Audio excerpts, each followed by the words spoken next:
Hello and welcome to Real-Ationship Talk, the podcast hosted by yours truly, Teresha Young, relationship master coach, where we have open, non-judgmental, heart-to-heart conversations about love, self-love, self-care, dating, and relationships.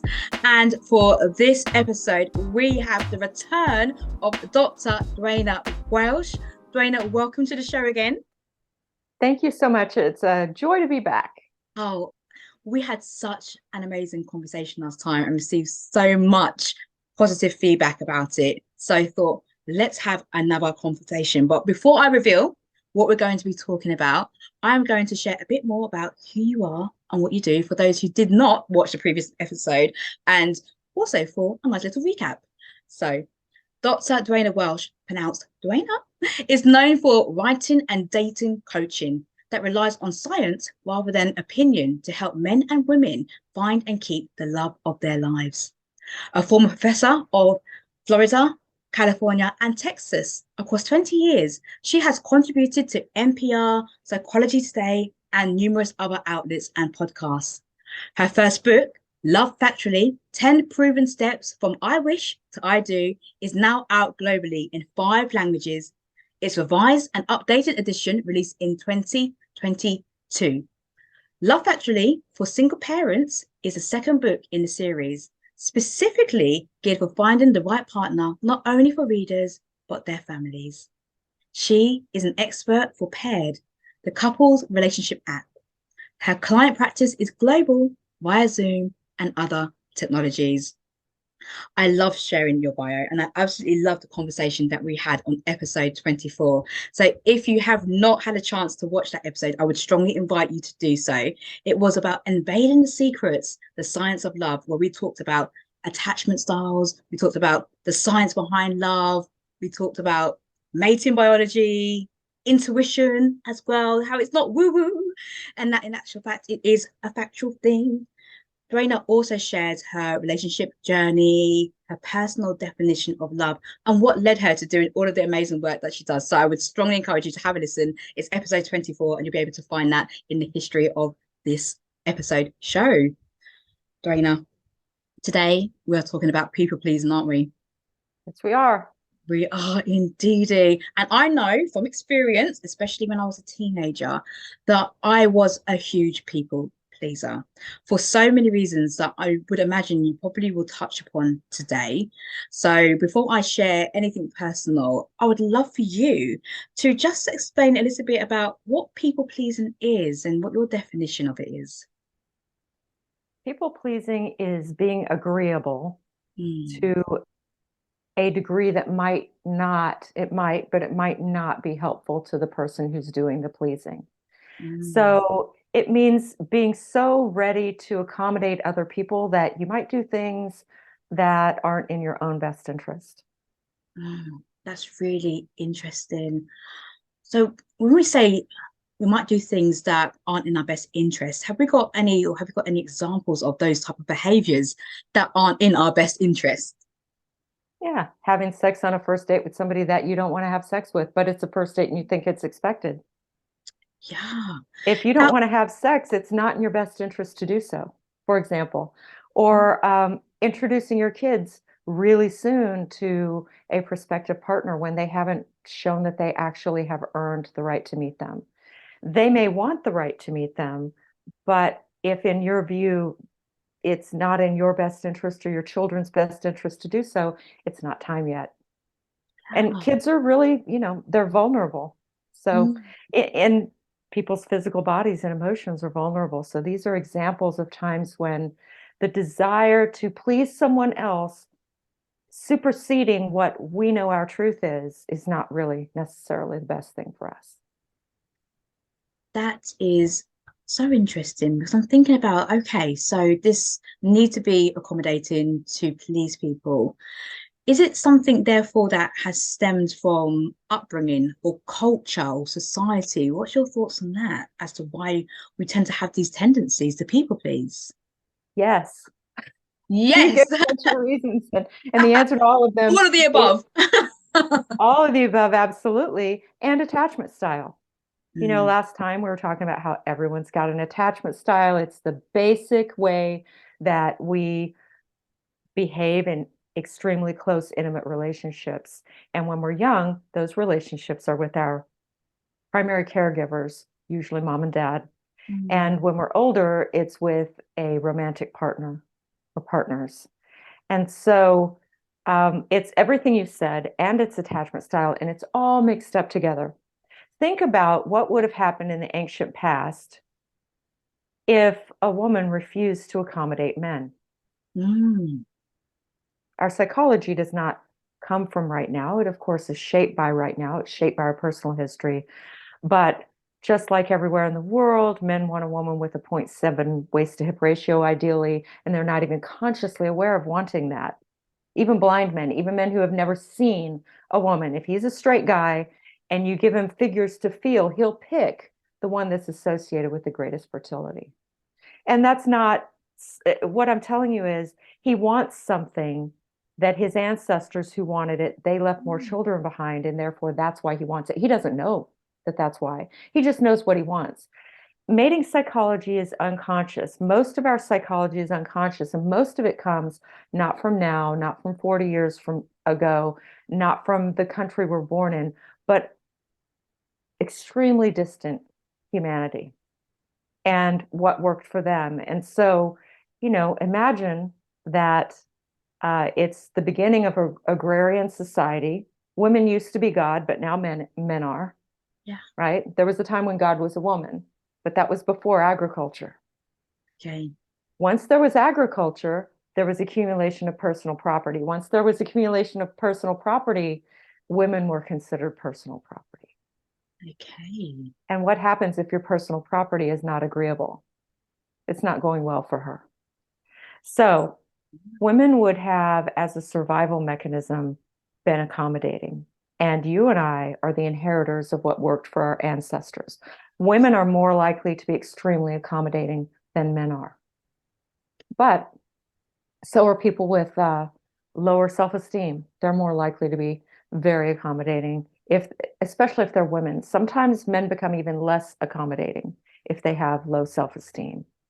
But women tend to, especially if they have an anxious attachment style, which we talked about in episode 24, they will be more likely to feel that their feelings don't really matter to anyone. The message that most anxious attachers got early in life was that what they wanted really wasn't that important. Yeah. And of course, all of us need to survive in a way that young children try to survive is to keep caregivers close. And so if a child feels like, oh, if I do anything you don't like, you disappear. This doesn't feel merely unpleasant to a child. It feels like his or her survival is threatened. And so especially for female children, they're predictably going to try to suppress their own needs and serve the parents' needs, even if the parents' needs maybe are even abusive. They're going to try to do that. And so that's a big part of what creates people pleasing is attachment style, personal experience, layered with our ancient ancestors' experience. And, some of it's genetics. There's a degree to which personality, including agreeableness, which again, agreeableness taken fairly far will result in extreme people pleasing. To some degree, that is genetic. It's not the whole answer, but life is messy. People are messy. There are lots of reasons why we do anything that we do. But I would say definitely your genetics, your upbringing, your genetic code, which affects what you think, that's from our ancestors, and also culture. Some cultures really emphasize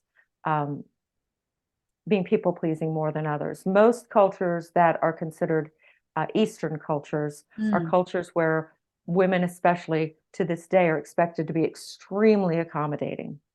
And the US is the most individualistic culture in the world, followed fairly closely by, I believe, Great Britain and Australia.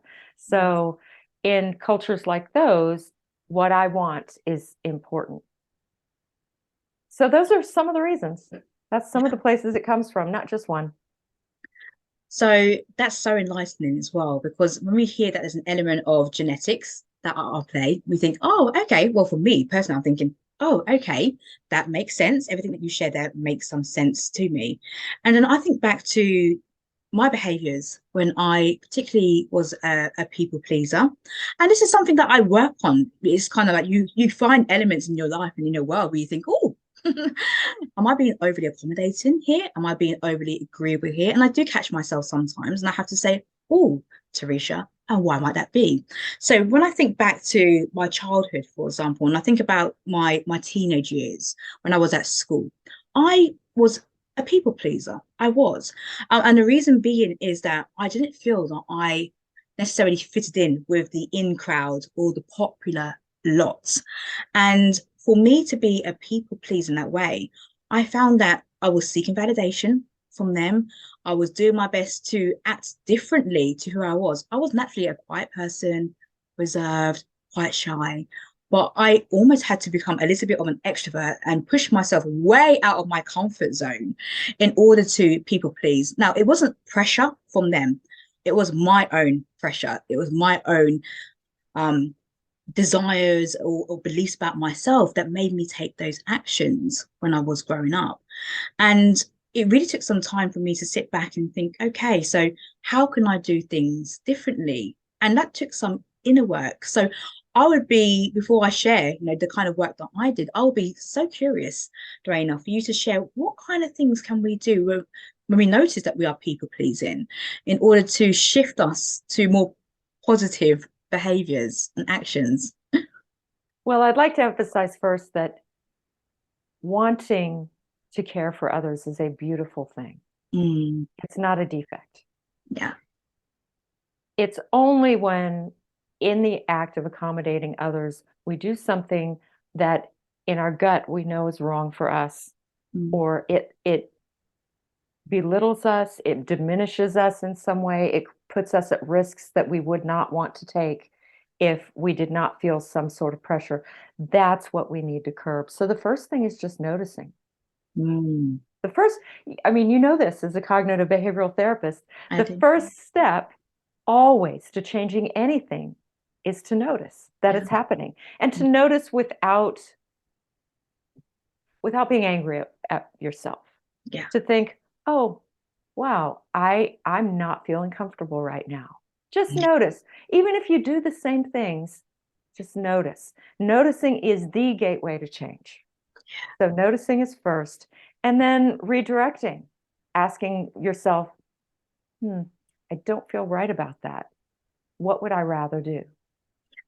You know, when it comes to dating, which of course is what you and I probably are best at, when it comes to helping people with dating, what I say is, especially to anxious women, because anxious women are the most likely, and I used to be one, so I empathize.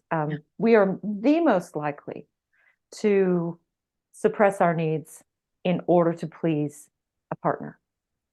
And the reason is we're afraid that if we don't, we're going to lose that partner. And so what I encourage clients to do is take a small risk, because partners that will make you happy will care very deeply about how you feel. They will care very deeply. If you're a people pleaser, you're naturally quite a kind person. And you're not going to hopefully express yourself in some terrible, harsh way. It's just getting the courage to say something. I know when Carrie and I were first together, something was happening where I was noticing a pattern, and I was feeling, one thing anxious people do is they scan their environment for signs of danger, signs that their partner is detaching from them. And I was feeling this fear arising in me. And I kept noticing and noticing, and I kept thinking, maybe it'll go away. Because if you're a people pleaser, if you're anxious, you're usually a people pleaser, and you're trying to not say anything about this need. And then I told myself what I tell my clients, Duana, take a small risk. Tell him in a very kind way how you're feeling and what you need. And if he's the right man for you, he will care deeply about your feelings and your needs, not because he fears you're out the door, not because you threatened him, but because he's choosing you. A good partner when they hear what we need and want, they listen carefully and they accommodate that if they can without diminishing themselves. They accommodate that because they care about us. If your partner only accommodates you when you have a foot out the door, they will make you miserable, and I hope you break up now. But I trusted Carrie with this feeling that I was having and what I was observing, and he did what secure people do. This is why if you're not secure, get with someone secure. You can earn security yourself. You can feel much better. I now don't hesitate at all to bring anything up. He might be sorry that he was so coming. but I said, I said to myself, I need to bring this up in a kind and respectful way. And his immediate response was not to be defensive, because secure people are really good at de-escalating rather than escalating. And they're very good at seeing to the heart of what you really are saying, even if you don't know what you're really saying. They are very good at caring very deeply about your emotional experience, even if this is something that other people might consider somewhat threatening. Oh, this emotional experience means that I might have to look at something I'm doing. They will still do it. And so he did. And uh, of course, that calmed down my attachment system. And then the next time I did a little sooner. And the third time, because relationships involve conflict, people. A good relationship is not defined by an absence of conflict. It's defined by the presence of care, concern, and action toward bettering the relationship as a result of that conflict, and being kind even during the conflict. Yeah. So the third time that I brought something up, he said, I said, I feel like I'm saying quite a bit to you about things that I need. And he said, oh, that's fine. I just wish you would tell me right away. Oh, And wow. so I said, you know what? I can do that. He had proven he was safe. Here's what I'm not saying, people pleasers. I am not saying, because I love Teresha, that you are all about the safety. You're the safety Yeah. woman, and I love that about you. Here is something. Yes, trust. I'm not saying, people pleasers, that you should instantly give every one of your needs to this person that you don't know well enough to know if you really trust them yet. I'm saying present something and see how they react. And if they are explosively disagreeable, if they act like what you need doesn't matter unless you're saying you're breaking up with me. Oh, you're breaking up with me? Now I care. Yeah. If they are callous, if they laugh at you, if they demean or belittle you in some way, if they say they're going to do something that you need and then they just act like the conversation never happened at all. Those aren't good partners. Don't give all your trust. Unfortunately, part of people pleasing, a lot of people pleasers overshare. Yes. They tell everything about themselves way too soon. And do you really want your story out there for someone who might be really bad for you? Yeah. Share as it makes sense. Yes, go ahead and test it out. Share the thing that's bothering you and see what happens. And if they react in a way that is trustworthy, then try a little bit more next time. But if It's they're untrustworthy, you don't need to keep gathering information. That's something else that a lot of people pleasers do. They just keep on gathering information, even though they have all the information really that they need right now that this person is unsafe. yeah. It's that whole familiarity thing, isn't it? You start building up more information, become more attached to that person because it's that sense of familiarity and similarity that you may have to someone else in the past, your parents, an ex-partner, or whatever that might be. And just bouncing back on, there's something that you have been referring to, and I wanted to think about what are some of the risks as well. So let's say we think we're a people pleaser. It's okay. I'll just continue to be a people pleaser. Are there any risks to our well-being of just continuing to be people pleasers? Well, yeah, sure. Um, if a person continues to do things that make them feel that they're not standing up for themselves, make them feel, even if your partner doesn't do anything bad, if over time you do things that you know are not in your self-interest, often enough, it's demeaning within yourself. It's degrading. I realize I'm talking about a fine line here between being accommodating and kind and compassionate. Yes. But one of the people you need to be kind and accommodating and compassionate to is you. Absolutely. You count. I think that's the difference between somebody who just has good self-esteem and somebody who's actually a pleaser. Is the person with good self-esteem does not tolerate unkindness to themselves. They don't, it's interesting because, of course, in my line of work and in yours as well, you meet people who have a wide array of feelings about their self-esteem. Yeah. What I've noticed about secure attachers and people with really good self-esteem, often those are the same people, is that one of the people they're kind to is them. If someone breaks up with them, they don't think, oh, I must be a terrible person.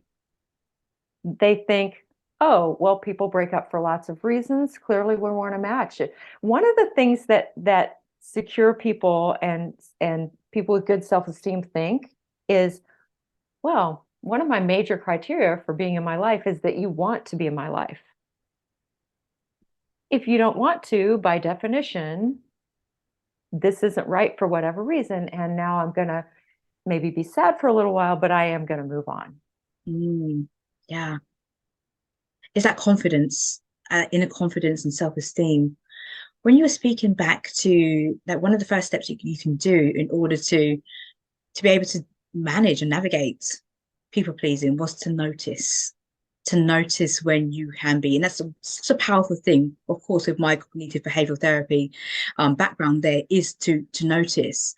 And what I would like to invite people to do is just to journal, just to sit back and witness every situation in which you think that was people pleasing. Now, when you identified that behavior, think back to what was happening before you done that behavior, because there's probably a trigger before, and it's the triggers that we really want to be looking at, because the behavior follows whatever you were thinking, whatever the situation was. So I would like to invite you to keep a thought journal. If you are a people pleaser, you probably will find that you're doing that quite regularly too. So if you are, your journal is probably going to be full of examples. And then you can look back and say, I've noticed a pattern, because I'm all about noticing patterns. I think it's so important. I've noticed a pattern here that each time I people please, it's because this has happened. Now, it might not even stem from something, in my experience working with my clients as well, from directly with that relationship. Now, something could have happened at work and you were highly activated in that, and you come home and then suddenly you are very agreeable to your partner, or you are accommodating in some way, shape, or form. So the trigger might not actually be the home situation or the relationship. It could be something high stressed at work, and you come back and you just are a different person. So I would strongly invite you to do exactly what Duana said there, is to start noticing and keeping a log of those different situations. It's so, so powerful. Now, I know on a previous episode, we spoke a bit about self-love too, and honoring ourselves. What are some of the practices? Because you've spoken so beautifully about making sure that we're taking care of ourselves here, and how if you are a people pleaser, we are likely to be kind people, caring people, compassionate people. So, and you also mentioned about just seeing that and witnessing it with no judgment in that aspect. So I'm really keen, I would love to cover this on this episode as well, about some of the self-love techniques that we can do in order to honor where we are, and to make sure that we are able to navigate people pleasing as seamlessly as possible. I didn't discover this one, even though it is a therapeutic technique, but I'm not a therapist. I'm a dating coach who uses science to help people to find and keep love. I'm not a therapist. Um, when I was a single mother, I remember having an insight where I thought, if this happened to my child, would it be good enough? Mm. And I realized a lot of the behavior that I had tolerated was not good enough. If it's Mm. not good enough for my precious one, it's not good enough. Shouldn't be good enough for me either. Again, one of the people that we need to love is us. I'm not saying it's the only person we need to love, but one of the people we need to love is us. And one of the best ways that we can love ourselves is by being very particular about who has the emotional qualities that make a good partner. You know, not just everybody is invited into our lives. I've had a couple of people over the years say, Duana, I feel so judgmental when I'm dating. And I've laughed and they've said, why are you laughing? Well, I'm laughing because of course you're being judgmental. Otherwise, you just next person who's the gender you are interested in, who walks down the street, you just say, hey, how about it? And you go and have children and make a life together. Yeah, that's not how that works. Dating is about judging who's right for us. It doesn't mean that it needs to be about judging whether somebody's a valid human being. Mm. There are many valid human beings in the world who are not right for you. Most of them, in fact. And by extension, you can have high self-esteem, even though the vast majority of first dates aren't going to work out. You can have high self-esteem because you're not right for just everybody either. It's not because you're a Yeah. bad person, it's just not a fit. Yeah. And that's okay. So Mm. one of the things, in case, as you were talking about what to do, I thought, oh, I'm afraid I came off as, well, your solution is have good self-esteem. and, and I want to emphasize, you can fake it till you make it. That's a real thing Mm. in psychology and in therapy. So one of the techniques is act as if you were someone you loved, Yeah. even if you don't feel it right now. If this were if this were a child that you love, whether or not you have children, if this were you when you were little, there's a therapeutic technique where you keep a picture of yourself as a 5-year-old and ask, would this person be good enough for her when she grew up? And you will get clarity really quickly. Wow. You will get clarity really quickly on whether this is good enough. That will allow you to be one of the people that you love. Oh, that's so beautiful. I absolutely love that. A picture of you as a 5-year-old child and asking that question. I think that's so moving. It really is. Because I think for most people, they would turn around and want the absolute best for that person who they are looking back on. Absolute best. Now, with some of your research that you've done, especially with the science behind love, I would imagine that there's a lot about our physiology, our body, and things that we can do in order to regulate our nervous system. For example, if we are an anxious person and we're people pleasing, and what are some of the techniques that we could do in those moments to actually bring us back to our body? Well, one of the things you can do is, and if you need to excuse yourself to the bathroom to do this, that's fine. If Okay. you're on a date and you need to go to the bathroom, Yeah. excuse yourself. If you are at somebody's home, you can do it. If you're in the middle of dinner, you can do it. Just excuse yourself. And really and truly, there is so much research that shows that deep breathing, deep, slow breathing, calms the central nervous system and helps us cope and feel better right away. Just breathing in on a count of 8 and breathing out on a count of 8. In through your nose,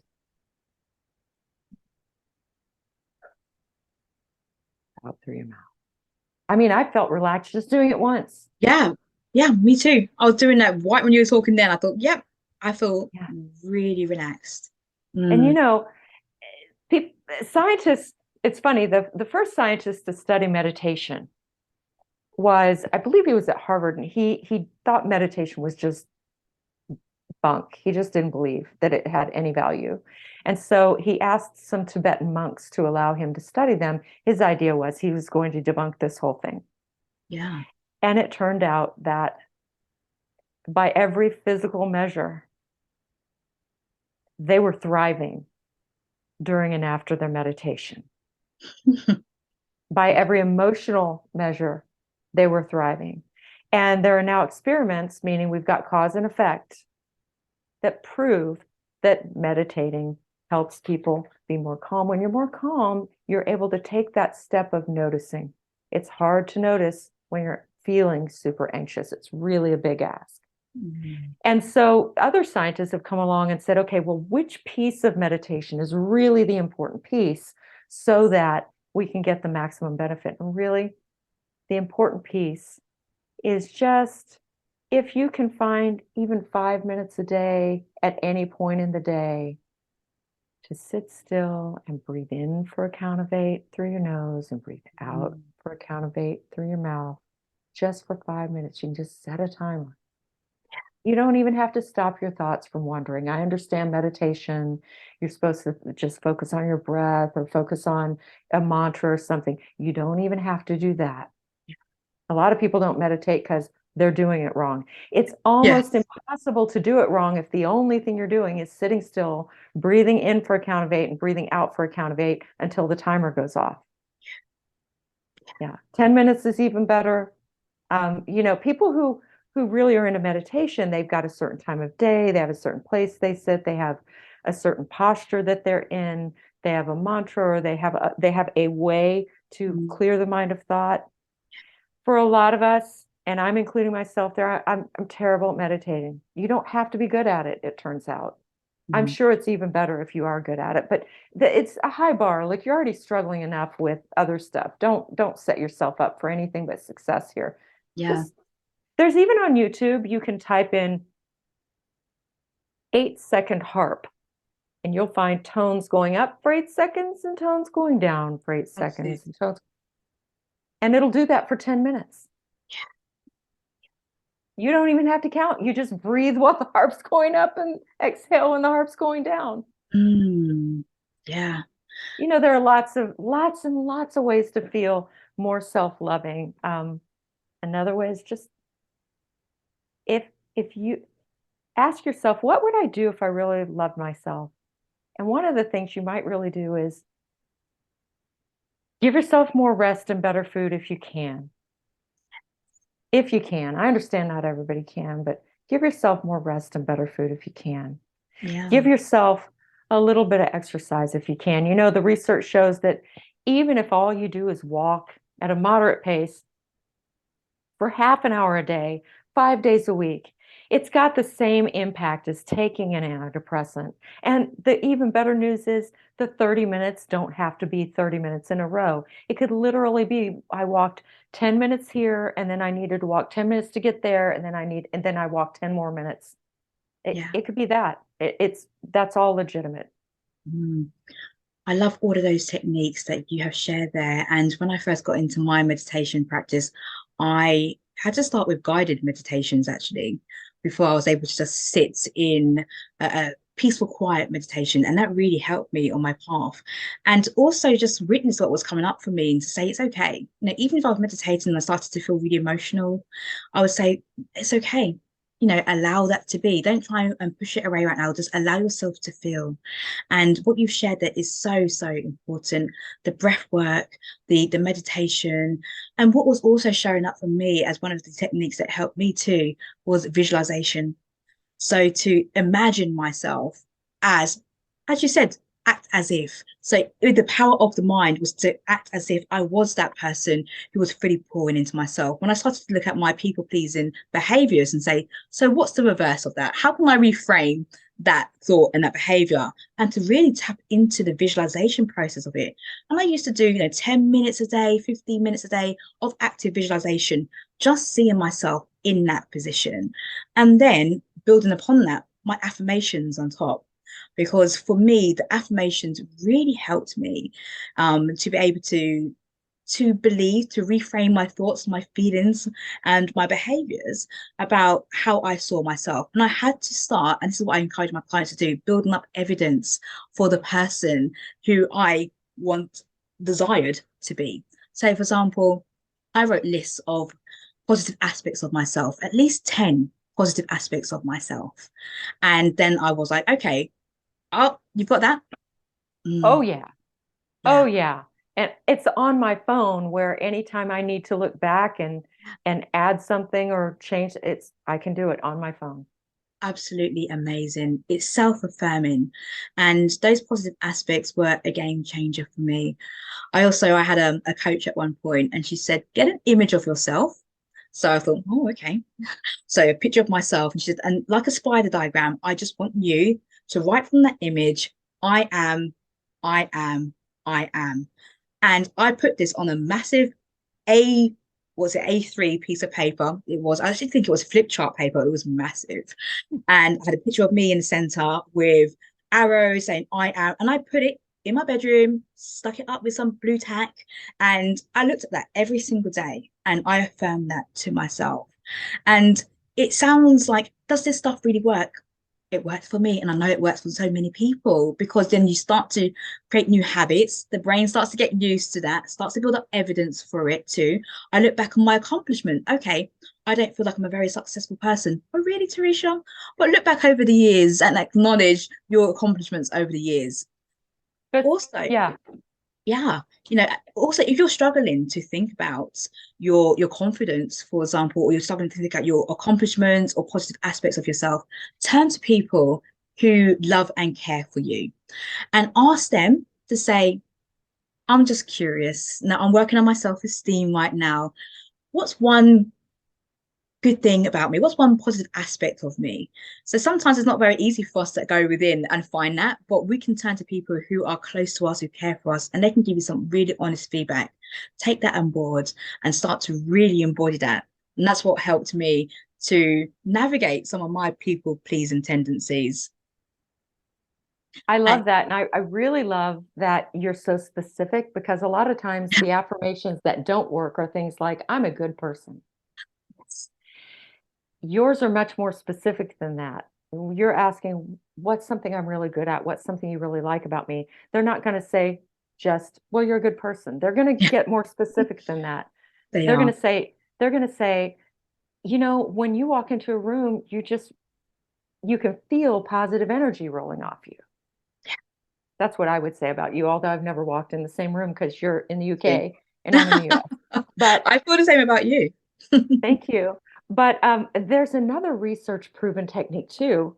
The reason I leaned over is see that Yes.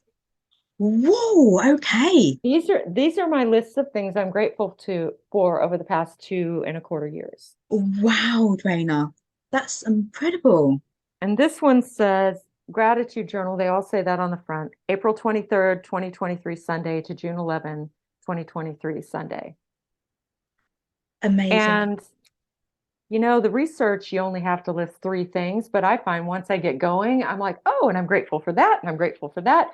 What happens and this is related to the affirmations, when you Mm. start to think, okay, I'm going to make a list of things I like about myself.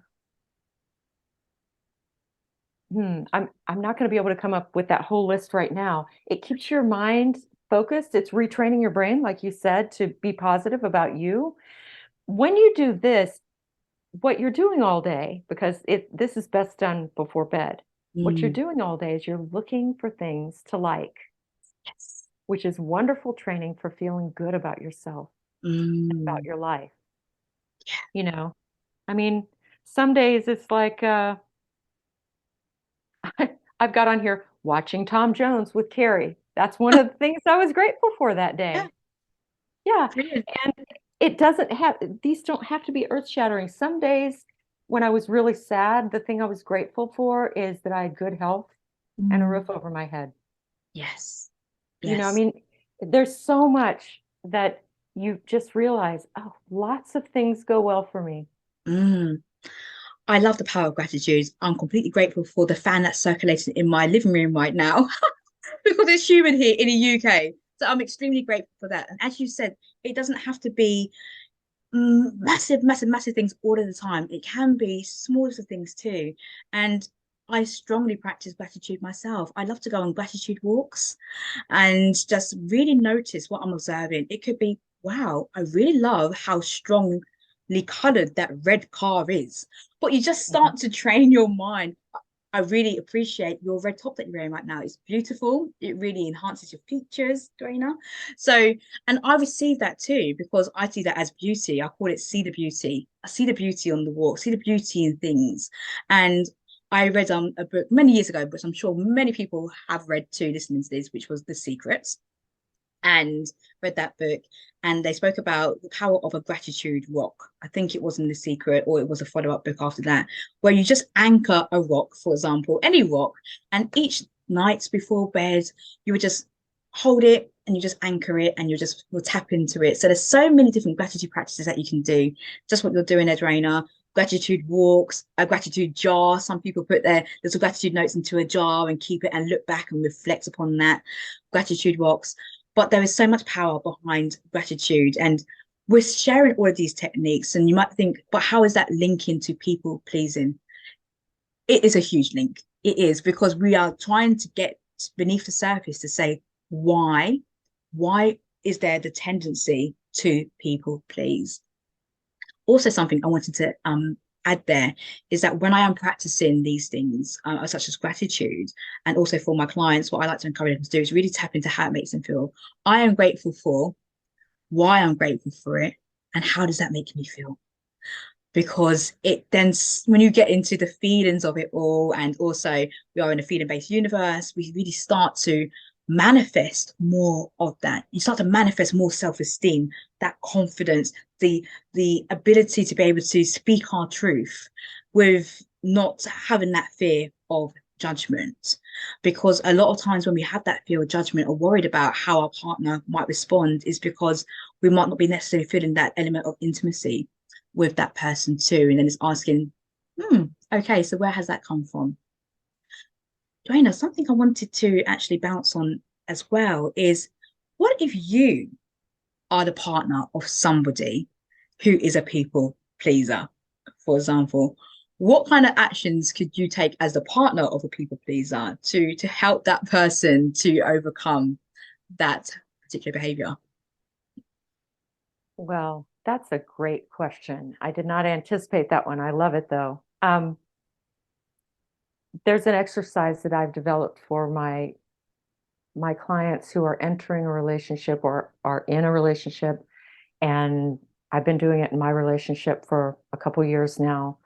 And it is every night, give each other at least 2 sincere compliments, and phrased as following: one of the things I really cherish about you is that you're so, then give the positive adjective, and then give an example.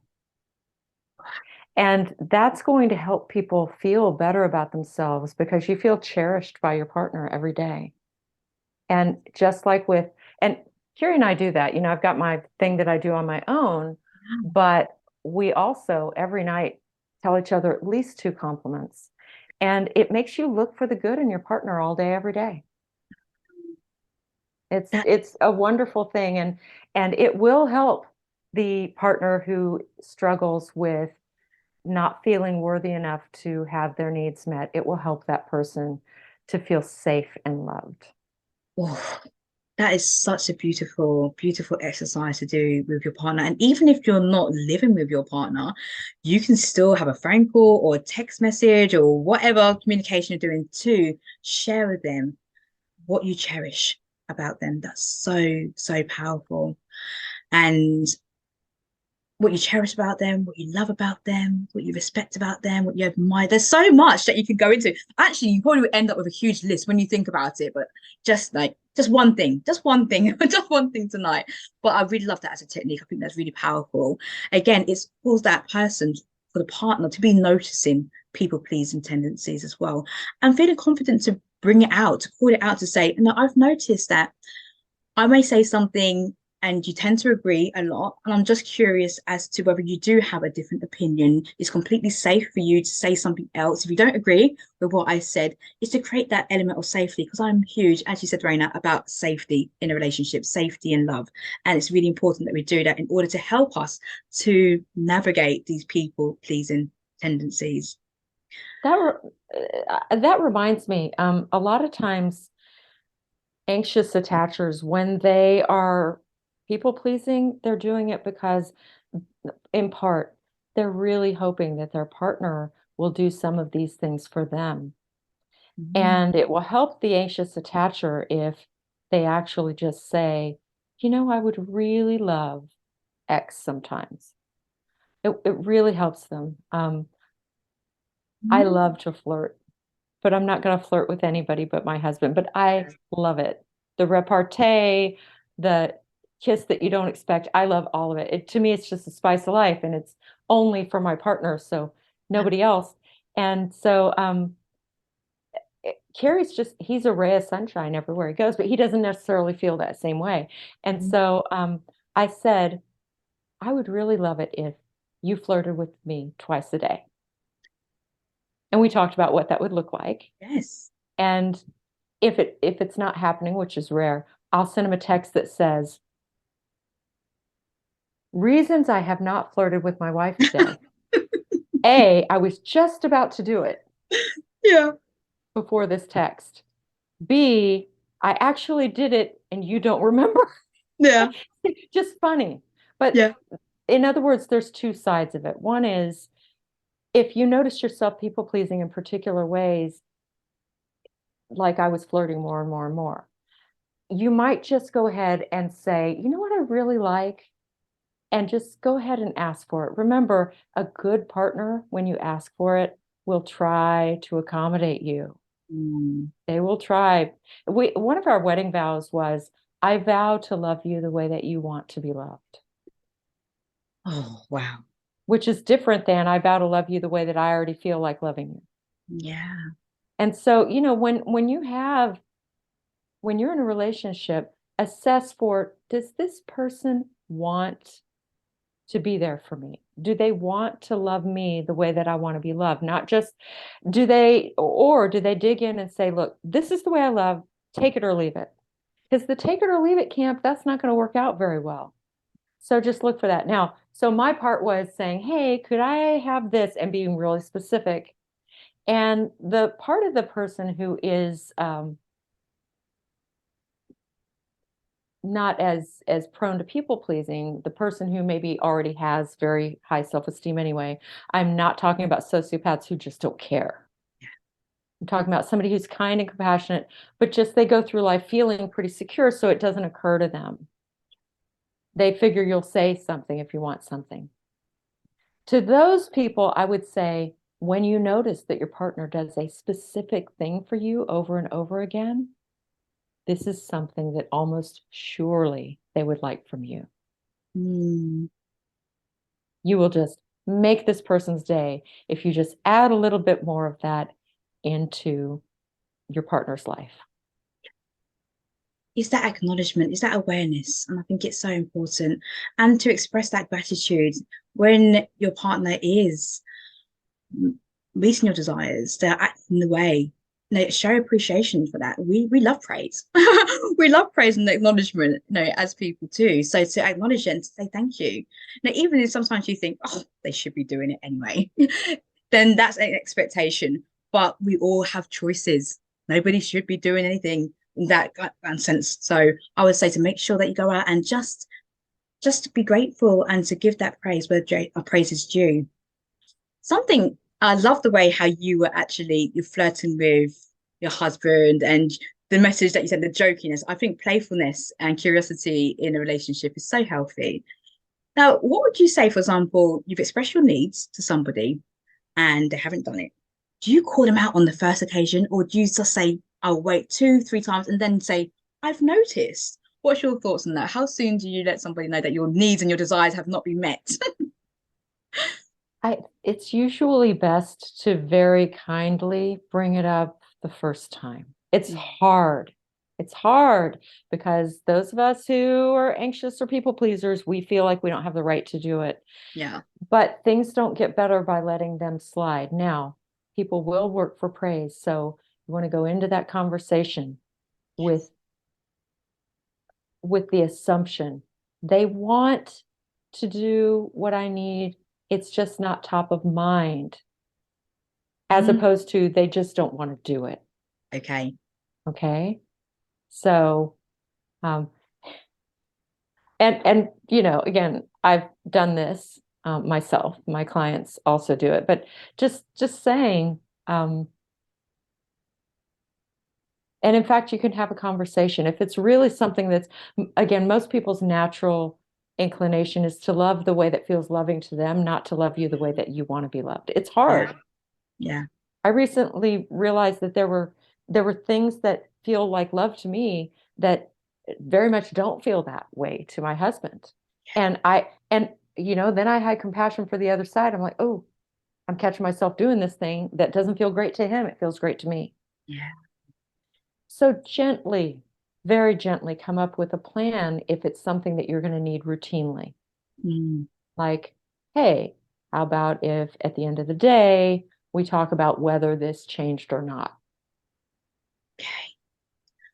It's a communication, being able to express ourselves, coming up with a plan, and to, as you said, on the first occasion, come from a place of kindness and that mindset switch. It's so important to reframe that, as you said, to think about it just wasn't top, but it doesn't that mean that they didn't want to in the first place. It's such a powerful reframe there. And mindset is key. Mindset is absolute key. Duana, I've absolutely loved this conversation about people pleasing, about having to navigate the behaviors, what we can do to really feel into our body and our energy, and to really just treat it with an element of kindness and our ways to absolutely navigate it. And I've loved everything that you've shared on it. And I'm sure our listeners are going to have so much insights on this topic. I've not covered this on the show before, so I know it'll be extremely helpful to all who have listened to this wonderful episode. Is there anything, just before we go, to leave our listeners with one key takeaway, would you say, about people pleasing? I know we've covered so much that can help them to navigate it. If you can find and be someone kind and respectful, your relationship is very likely to last and be happy. And if you can't, it definitely won't. Kindness involves kindness to yourself and the other person. And so what I would leave people with was assume good intentions, but believe the results you get.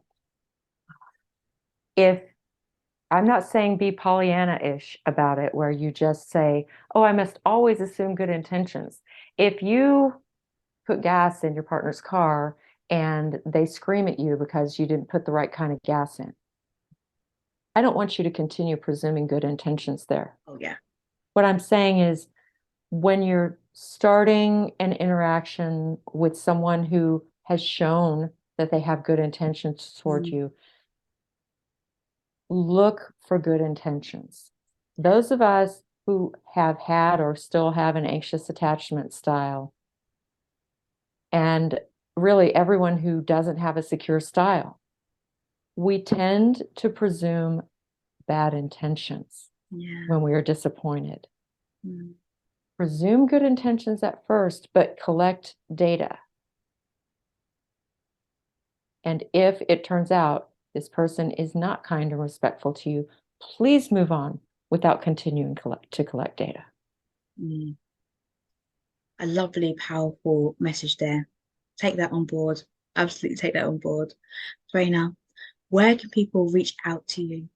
Where can they follow you? Have you got any events coming up that they can reach out to you on? Well, this was an exciting event. Oh, absolutely. Watch this over and over again. So they can find me on your page. They can also find me at lovesciencemedia.com. Lovesciencemedia.com. You can find how to contact me. You can find lots of articles I've written. You can find all the books I've written. You can ask me a question if you want. I promise to answer. So lots of information there. I would just go straight there and take it from there. I'd love to hear from you. Brilliant. And as a gentle reminder, remember episode 24, our previous discussion that we have a listen to that. It was a wonderful discussion and we delved so much more deeply into attachment styles there. So a lot of what we said here will have more context from that discussion and conversation that we had. Duana, thank you again so much for your time, for your energy, and for everybody else who has listened to this wonderful episode. I would like to say, take great care of yourself and others too.